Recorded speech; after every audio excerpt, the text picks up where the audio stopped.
15 तारीख का दिन विशेष तौर पे मीन राशि वालों के लिए, ग्रहों के लिए बहुत विशेष परिवर्तन की सूचना लेकर आता दिखाई दे रहा है। इस दिन ग्रहों की परिवर्तन की स्थिति ऐसी होगी कि नया विजन आपको प्राप्त होने का योग बन सकता है। तो मीन राशि वालों, शनिवार का अवसर, एकादशी तिथि उस दिन, मार्गशीर्ष मास के कृष्ण पक्ष की एकादशी, जिसको उत्पन्ना एकादशी कहा जाता है। ग्रहों ने परिवर्तन की एक ऐसी चाल चली है इस दिन जो आपके अंदर एनर्जी लेवल को कई गुना अधिक बढ़ाती दिखाई दे रही है। क्लियर विजन प्राप्त होता दिखाई दे रहा है।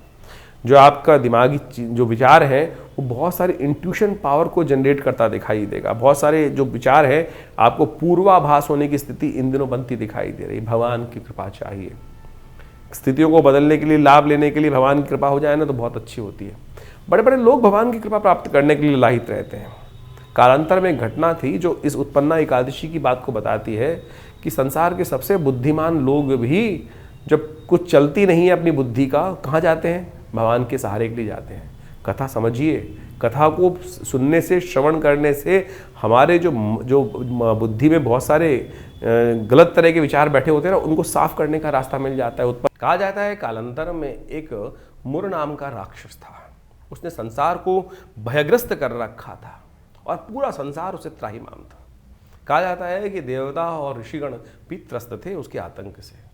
तो वो सबके सब भगवान शंकर की आराधना में गए और भगवान शंकर ने उनको कहा कि गरुड़ध्वज भगवान का ध्यान करो, उनके पास जाओ, वही इसका कोई रास्ता निकाल सकते हैं। और जब वो समस्त लोग, जितने भी ऋषिगण देवतागण थे, अपनी प्रार्थना को लेकर भगवान विष्णु के समक्ष उपस्थित होते हैं, तो कहा जाता है भगवान विष्णु चिंतन कर कर ध्यान करते हैं तो उनके शरीर से एक देवी उपस्थित होती हैं और वही देवी जो है वो बड़ा दिव्य रूप भगवान के शरीर से स्वयं उत्पन्न हुई है, मानस से उत्पन्न हुई है। तो कहा जाता है बड़ा दिव्य रूप था। और भगवती का नाम भगवान ने कहा कि हमारे शरीर से उत्पन्न हुई हो, तो उत्पन्ना नाम उनका रखा गया। कहा जाता है उन्हीं उत्पन्ना ने, बड़ा मोहित रूप था। और जब वो उस राक्षस के समक्ष उपस्थित हुई तो उनसे मोहित हो गया वो और उनसे विवाह करने के लिए हट करने लगा। तब कहा जाए कि युद्ध में जीतो तब विवाह कर सकते हैं। तो जब युद्ध हुआ तो भगवती ने उस मुर नाम के राक्षस का संहार किया। तो उस दिन से ये व्यवस्था आरंभ हुई कि भगवती जो उत्पन्ना नाम से विख्यात हुई, संसार के कष्टों को निवारण करने के लिए। हमारे भी जीवन में हमारी आकांक्षाएं, हमारे मनोमस्तिष्क में विचार जो है वो हमारे शत्रु हैं।